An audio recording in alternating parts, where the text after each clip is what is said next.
Friends, ಇಲ್ಲಿ flora ಅನ್ನೋ house wife ಒಂದ್ ಏರಿಯಾಗೆ ಬಾಡಿಗೆ ಮನೆ ಮಾಡ್ಕೊಂಡು ಬರ್ತಾರೆ. ಫ್ಲೋರಾ ಎದುರುಗಡೆ ಮನೇಲಿರೋ ಪಿಯುಸಿ ಓದ್ತಿರೋ ಅಭಿಯ ನೋಡ್ಗ ಫ್ಲೋರನ್ನ ಇಷ್ಟಪಡೋದಕ್ಕೆ ಶುರು ಮಾಡ್ತಾನೆ. ಅವಾಗವಾಗ ಈಕೆನ ಮಾತಾಡಿಸ್ತಾ ಇರ್ತಾನೆ. ಹೀಗೆ ಒಂದಿನ ಫ್ಲೋರಾ ಸ್ನಾನ ಮಾಡ್ತಾ ಇರ್ಬೇಕಾದ್ರೆ ಈ ಹುಡುಗ ಆಕೆಯನ್ನ ಕದ್ ನೋಡೋದಕ್ಕೆ ಅಂತ ಬಾತ್ರೂಮ್ ಕಿಟಕಿ ಹತ್ರ ಹೋಗ್ತಾನೆ. ಫ್ಲೋರಾ ಬೆನ್ ಮೇಲೆಲ್ಲ ಆಕೆ ಗಂಡ ಬೆಲ್ಟ್ ಇಂದ ಹೊಡೆದಿರೋ ಗುರುತುಗಳಿರುತ್ತೆ. ಇದನ್ನ ನೋಡಿ ಆ ಹುಡುಗ ಅಲ್ಲಿಂದ ಹೊರಟೋಗ್ತಾನೆ. ಆಕೆ ಮನೆಯ ಕಿಟಕಿ ಹತ್ರ ಬಂದು ನೋಡ್ತಾ ಇರ್ತಾನೆ. ಇಲ್ಲಿ ಫ್ಲೋರಾ ಗಂಡ ಒಬ್ಬ ಪೊಲೀಸ್ ಇನ್ಸ್ಪೆಕ್ಟರ್ ಆಗಿರ್ತಾನೆ.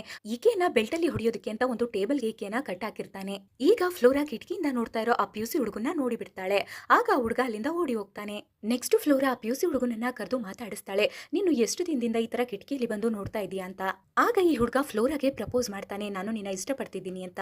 ಹಾಗೆ ನೀನು ನನ್ನ ಇಷ್ಟಪಡದೆ ಹೋದ್ರೂ ಪರವಾಗಿಲ್ಲ, ಆದ್ರೆ ಈ ಸೈಕೋ ಜೊತೆ ನೀನ್ ಇರ್ಬೇಡ, ಈತ ನಿನ್ಗೆ ತುಂಬಾ ಹಿಂಸೆ ಕೊಡ್ತಿದ್ದಾನೆ, ನೀನ್ ಎಲ್ಲಾದ್ರೂ ಹೊರಟೋಗು ಅಂತ ಹೇಳ್ತಾನೆ. ಇದಕ್ಕೆ ಈಗ ಫ್ಲೋರಾ ಈ ಹುಡುಗನ ಕಪಾಲಕ್ಕೆ ಹೊಡಿತಾಳೆ, ನನ್ನ ಹೊಟ್ಟೆಯಲ್ಲಿ ಮಗು ಇದೆ ಅಂತ. ಈ ಕಡೆ ಈ ಸೈಕೋ ಗಂಡ ಫ್ಲೋರಾ ಹೊಟ್ಟೆಗೆ ಒಂದಿನ ಒದ್ದು ಬಿಡ್ತಾನೆ. ಇದರಿಂದ ಇವಳು ಜೋರಾಗಿ ಕಿರ್ಚ್ಕೊಳ್ತಾಳೆ. ಅಕ್ಕಪಕ್ಕ ಜನಗಳೆಲ್ಲ ಏನಾಯ್ತು ಅಂತ ಹೇಳಿ ಬಂದು ಬಾಗಲ್ ಬಡಿತಿರ್ತಾರೆ. ಈಗ ಈ ಫ್ಲೋರಾಳ ಗಂಡ ಈಕೆಗೆ ಹೆದರಿಸ್ತಾನೆ. ನೀನೇನಾದ್ರೂ ಇಲ್ಲಿ ನಡೆದಿರೋ ಘಟನೆ ಹೇಳಿದ್ರೆ ನಿನ್ನ ಸುಮ್ನೆ ಬಿಡಲ್ಲ, ಸಾಯಿಸ್ಬಿಡ್ತೀನಿ. ಅಲ್ಲಿರೋ ಜನಗಳಿಗೆಲ್ಲ ಈಕೆ ಜಾರಿ ಬಿದ್ಲು, ನಾನು ಇವಳನ್ನ ಹುಷಾರಾಗಿ ಕರ್ಕೊಂಡ್ ಬರ್ತಾ ಇದ್ದೀನಿ ಅಂತ ನಾಟಕ ಮಾಡ್ತಾನೆ. ಫ್ಲೋರಾಳ ಹೊಟ್ಟೆಗೆ ಬಲವಾಗಿ ಹೊದ್ದಿರೋದ್ರಿಂದ ಈಕೆಗೆ ಅಬಾರ್ಷನ್ ಆಗುತ್ತೆ. ಈಕೆ ಆಸ್ಪತ್ರೆಯಿಂದ ಬಂದ್ಮೇಲೆ ಮತ್ತೆ ಎದುರುಗಡೆ ಮನೆ ಅಭಿಯನ್ನ ಹುಡುಗನ್ನ ಕರೆದು ಮಾತಾಡಿಸ್ತಾಳೆ. ನೀನು ನನ್ನನ್ನ ನಿಜವಾಗ್ಲೂ ಇಷ್ಟ ಪಡ್ತಾ ಇದೀಯ ಅಂತ ಹೇಳಿ ಈ ಹುಡುಗನ್ಗೆ ಕಿಸ್ ಮಾಡ್ತಾಳೆ. ನೆಕ್ಸ್ಟ್ ಈ ಹುಡುಗ ಹೈಯರ್ ಸ್ಟಡಿಗೆ ಅಂತ ಆಸ್ಟ್ರೇಲಿಯಾಗೆ ಹೋಗ್ಬಿಡ್ತಾನೆ. ಈ ಕಡೆ ಫ್ಲೋರಾಳ ಗಂಡ ಊಟ ಮಾಡ್ತಾ ಇರ್ತಾನೆ. ಈತನ ಹತ್ರ ಬಂದು ಫ್ಲೋರಾ ನಾನು ಈಗ ಪ್ರೆಗ್ನೆಂಟ್ ಅಂತ ಹೇಳ್ತಾಳೆ.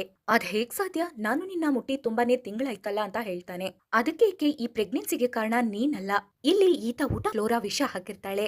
ಈಕೆ ಹೇಳ್ತಾಳೆ, ಈ ಮಗುಗೆ ಅಪ್ಪ ಯಾರು ಅನ್ನೋ ಉತ್ತರನೇ ಸಿಕ್ಕದೆ ನೀನು ಸಾಯ್ತಾ ಇದೀಯಾ, ಸಾಯಿ ಅಂತ ಹೇಳ್ತಾಳೆ. ಈಗ 2 ವರ್ಷದ ನಂತರ ಹೈಯರ್ ಸ್ಟಡಿಗೆ ಅಂತ ಆಸ್ಟ್ರೇಲಿಯಾಗೆ ಹೋಗಿದ್ದ ಅಭಿ ವಾಪಸ್ ಬರ್ತಾನೆ. ಅಷ್ಟರಲ್ಲಿ ಈ ಫ್ಲೋರಾ ಕೈಯಲ್ಲಿ ಇರುತ್ತೆ. ಈಕೆ ಈ ಮಗು ಜೊತೆ ತುಂಬಾನೇ ಖುಷಿಯಿಂದ ಜೀವನ ಮಾಡ್ತಿರ್ತಾಳೆ.